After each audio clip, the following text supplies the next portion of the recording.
They had no profile, no pattern, and no psychological blueprint to guide them. Then, something changed.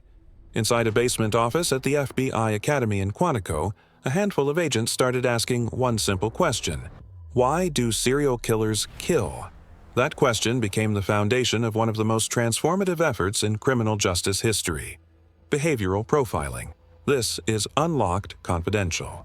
Today, we uncover how the FBI learned to hunt serial killers and the secretive origins of its behavioral science unit. By the early 1970s, America was seeing a disturbing rise in violent crimes. Serial killers like the Zodiac, Ted Bundy, and the still-active Son of Sam baffled police. Despite local and state investigations, many killers operated across jurisdictions, exploiting the lack of centralized systems. The FBI was viewed largely as a reactive agency, investigating crimes after they were committed. There was no predictive model, no psychological assessment tool, and certainly no centralized method of tracking or understanding serial behavior. Law enforcement couldn't explain why certain offenders stalked, mutilated, or ritualized their crimes. They could solve a case if they got lucky, but they couldn't anticipate one. That's when the FBI decided it needed to shift from catching killers to understanding them. In 1972, amid rising violent crime rates and a growing number of unsolved murders, the FBI made a quietly revolutionary move. It established the Behavioral Science Unit, or BSU, at its training academy in Quantico, Virginia. At first, the BSU wasn't designed to investigate crimes directly. Its purpose was instructional: to train FBI agents and local law enforcement in the emerging fields of criminal psychology, offender typology, and investigative technique. The idea was simple but untested: teach investigators to think not just about what happened, but why it happened, and who was likely to do it again. At the core of the BSU's creation were two men: Howard Teten, a former Marine, crime scene analyst, and criminologist, and Patrick Mullany, a trained psychologist and FBI agent with a deep understanding of cognitive patterns and psychopathology. Teten brought the practical investigative experience, crime scenes, victimology, and physical evidence. Mullany brought the psychological depth, helping decode the emotional and behavioral aspects of violent crime. Together, they introduced a radical new concept: criminal profiling. The theory was this: by examining the behavioral choices an offender made during the crime, how they approached the victim, what they said, whether they brought a weapon, whether they staged or posed the body, you could infer key traits about the individual: their level of planning, their intelligence, their emotional control, their possible employment, lifestyle, or even relationship history. At the time, these ideas were met with skepticism. Many veteran investigators dismissed profiling as voodoo for cops, an unreliable method based on gut instinct, not hard evidence. But Teten and Mullany didn't just theorize, they tested. They began using case studies, solved and unsolved crimes, to reverse engineer offender behaviors and compare them to known suspects. When their predictions matched, they refined their approach. When they didn't, they adjusted the model. Soon, law enforcement departments across the country were asking the BSU to consult on real cases, especially those with no obvious motive, no leads, and seemingly irrational violence. And the surprising part? The profiles worked. Time after time, Teten and Mullany's insights pointed investigators in the right direction.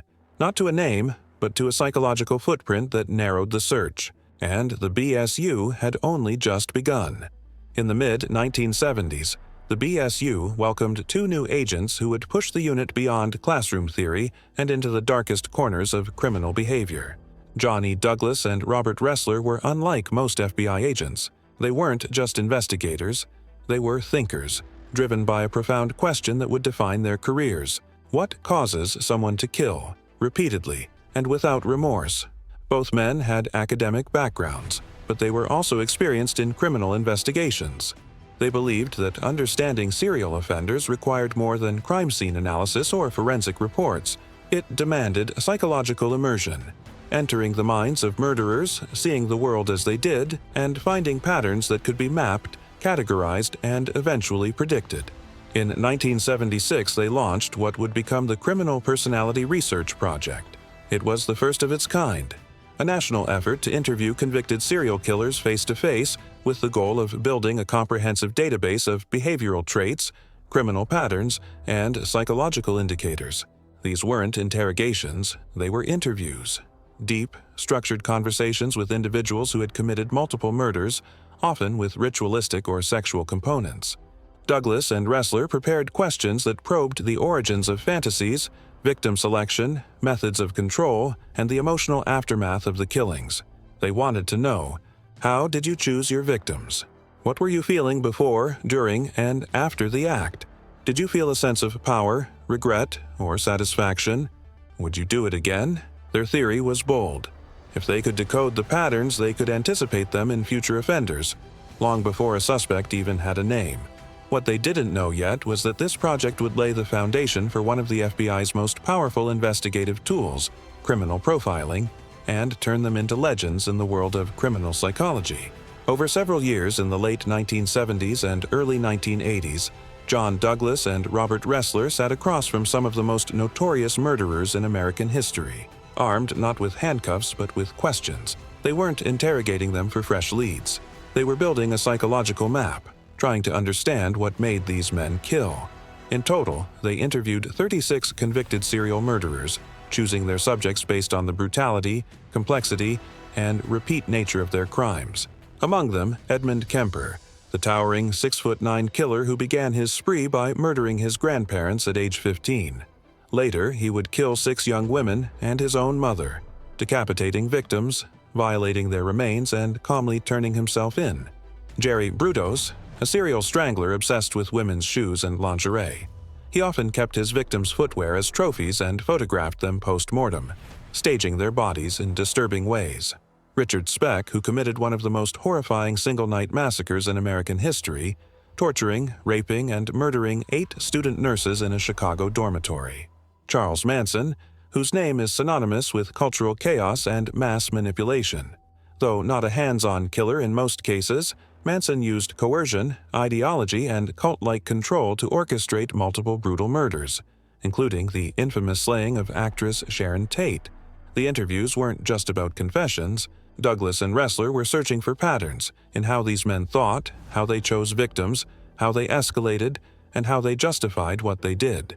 They looked for rituals, fantasies, and emotional cues. They analyzed language, body language, and paranoia. And through it all, they began seeing common psychological archetypes. Out of this emerged their first major breakthrough, the organized versus disorganized killer model. Organized killers planned their crimes in advance, stalked victims, controlled the crime scene, and often led seemingly normal lives on the surface. Disorganized killers, by contrast, acted impulsively, left behind chaotic evidence, and were often socially alienated or mentally unstable. They also categorized motives: power and control, lust, revenge, or a warped sense of mission. The interviews were transcribed, analyzed, and cataloged. Eventually, these findings became formal offender profiles, detailed descriptions of an unknown suspect's likely habits, psychological traits, and behavioral signatures. The results were astonishing.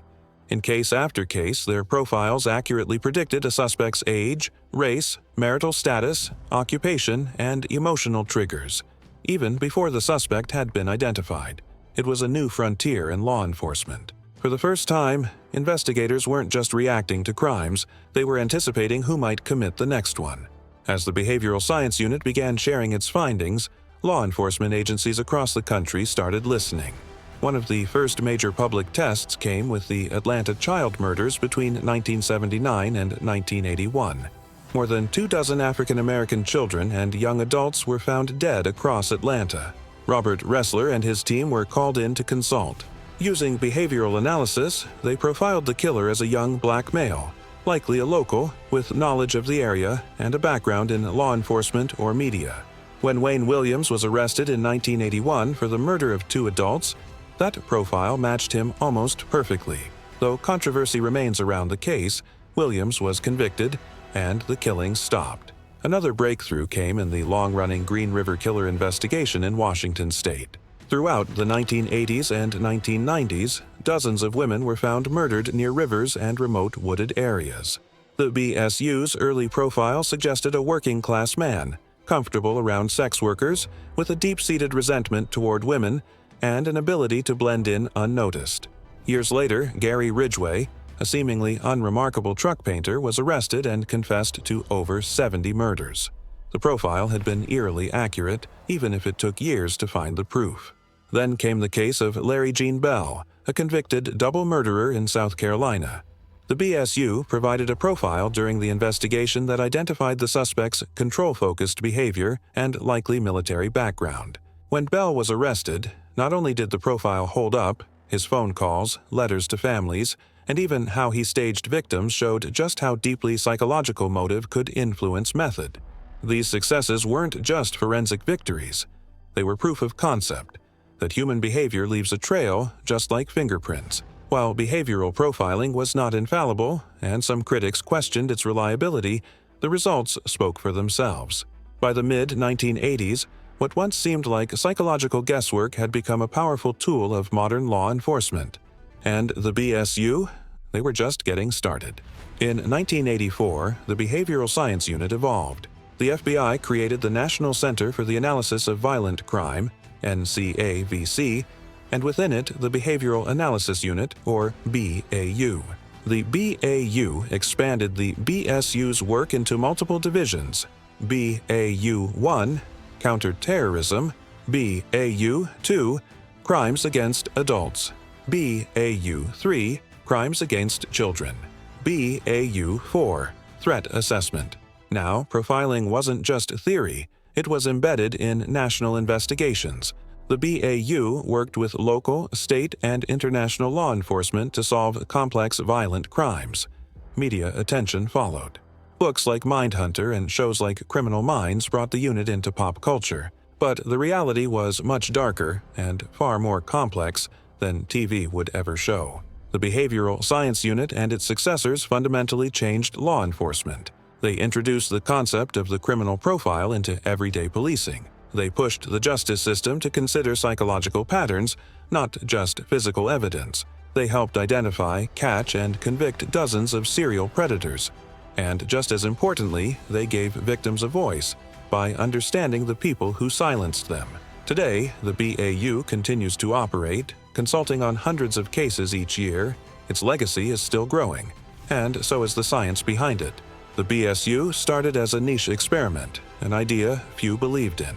But with time, it became one of the FBI's most vital tools in the fight against evil. It taught agents that what a killer does isn't as important as why they do it, and sometimes understanding that why is the only way to stop the next one. This is Unlocked Confidential. If you want more true stories about how law enforcement uncovers the minds of killers, subscribe and stay curious.